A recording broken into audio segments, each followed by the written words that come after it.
competitive positioning map. This area over here is exactly the piece of data we want that will show us who Poppin is really competing with on search campaigns, on organic and paid search. So if I take a look at here, it shows me cross.com is competing with 1.5 thousand keywords, urbangirl.com, cjanework.com, and officecandy.com. So if we take a look at cjanework.com, and all I need to do is click on cjanework.com, and it brings me to this website's competitive distribution. And I could go ahead and take a look at their paid search. If I just click on that, it'll load up.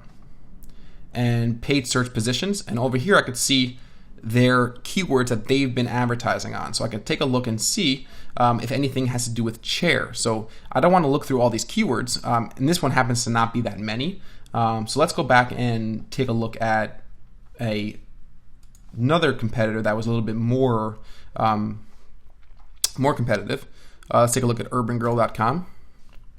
And we look at their paid search positions. So they're not showing up on any paid search. It could be they're not doing any advertising, but it's also very possible that they are doing advertising. It's just that SEMrush has not been able to pull their data.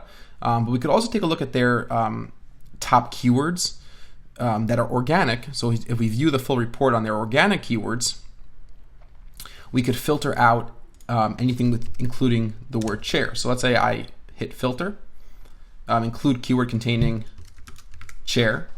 Oops. Sorry about that. And I click apply. I'm going to get now all of Urban Girl's keywords that they get traffic for that include the word chair. So cute office chair, cute desk chair, cute desk chair. So this is really interesting because I don't know about you guys, but I personally did not even think that cute desk chairs was a popular search term. And for example, we could take a look at what the search engine results page looks like for cute desk chairs. By clicking on this button over here, it opens it up in a new tab. And right over here, we see the Google search for cute desk chairs. And believe it or not, once again, and I promise you guys, I did not know this. Poppin.com, the #1 advertiser for cute desk chairs.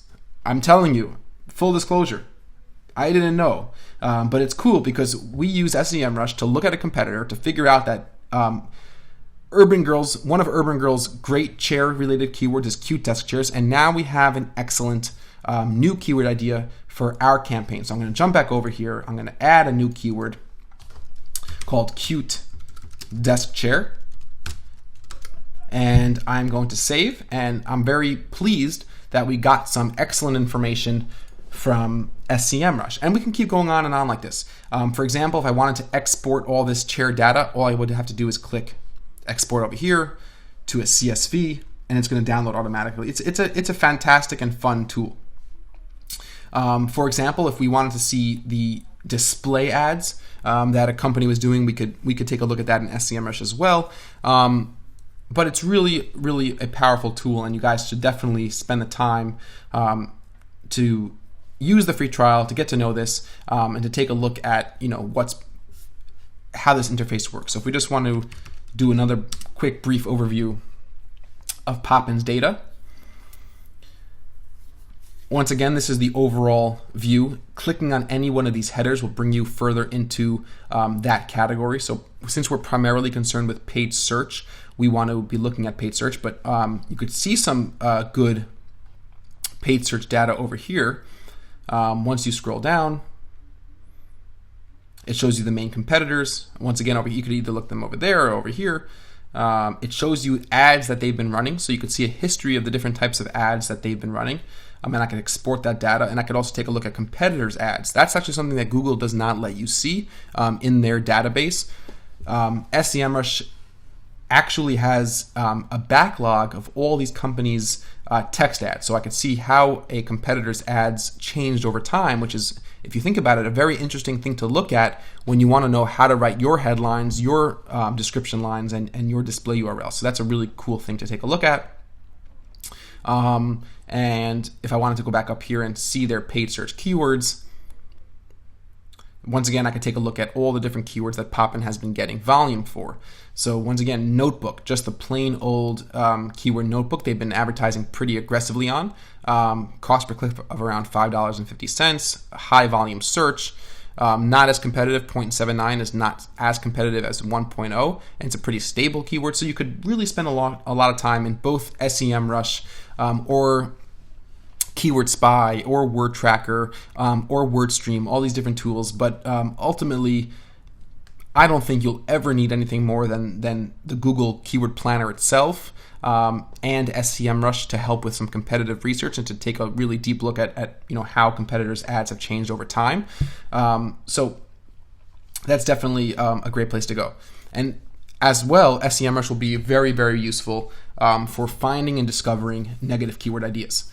So those are, the two most involved tools. So you have the keyword research, the keyword planner from Google itself, which is accessed from your AdWords dashboard. And you also have SEMrush, and use the free trial. It's very, very powerful. You can export the data, just copy and paste from Excel back into AdWords. It's very, very cool. So let's just close out of SEMrush for now and jump back over to our campaigns. There's one more important technique when it comes to keyword research that I'd like to talk about, and that is asking your friends, neighbors, and family. Well, actually, there's two more. We should talk about the website as well. So asking your friends, neighbors, and family. No matter how much research we do, no matter how much analysis of SEMrush and the Google Keyword Planner, and how deeply we dive into that data, I promise that your friends, your mother, your sisters, your neighbors, even strangers on the street, just stop them, ask them, please, you're going to go buy an office chair. Go to Google and type it in. Go to Google and look for office chairs for sale, and watch how they do it, and watch how they do it a few different times, because people relate to their products that they're looking for in different ways. You might have 50 people looking to buy an office chair, but all those 50 people are looking to buy an office chair for a different reason. One person might have a back problem and they're looking for an office chair to solve that back issue. One person is redesigning their office with a more modern aesthetic and they want cute and cool office chairs to match the color schemes of their new office space. It's likely that those people who are looking to fill different needs will search and ask Google for that information in different ways. And just asking a range of people that are real, strangers, friends, family is a great way to really come up with some very good keyword ideas. The last thing I want to talk about is taking a look at your website and your competitors' websites. Look for ideas in the menu structure, product titles, and descriptions. And that's a very straightforward and important element of keyword research as well. If we jump over to Poppin, right away I see over here desk chairs, rolling desk chairs, boy seats, scoop low stools. So these are like some ideas that we didn't even come up with so far in our keyword research yet. So we have rolling desk chairs has its own page, and then they have different names of their desk chairs. Boy seats, which are these cool little like they have the illusion of floating. That's really neat. And they have scoop low stools, which is a pretty cool idea as well, and it's unique. So what we want to do is definitely have these categories added as keywords. So we want to add rolling desk chairs, boy seats, and scoop low stools. So we'll go back to our campaign, add some keywords. Once again, rolling desk chairs,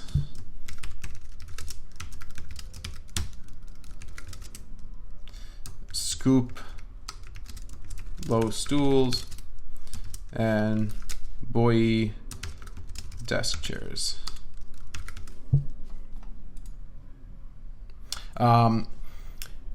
And we'll click save. Now, right before I click save, a lot of people ask, does capitalization matter with AdWords? Do I have to capitalize? Should I worry?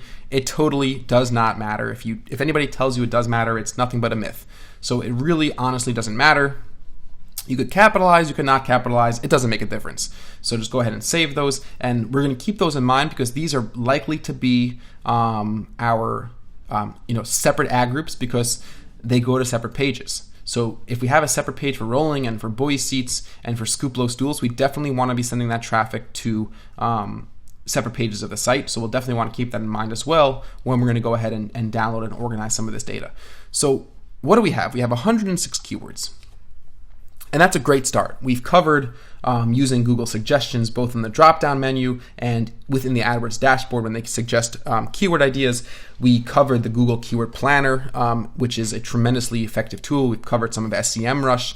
We've talked about asking your friends and family. We've talked about using Google-related searches, and we've talked about looking at your website and figuring out some keyword ideas from the site structure. So what we've done is we've gotten a good list of different keyword, I would even almost call these topics, because now our job is to get all this data and start organizing and understanding these keywords.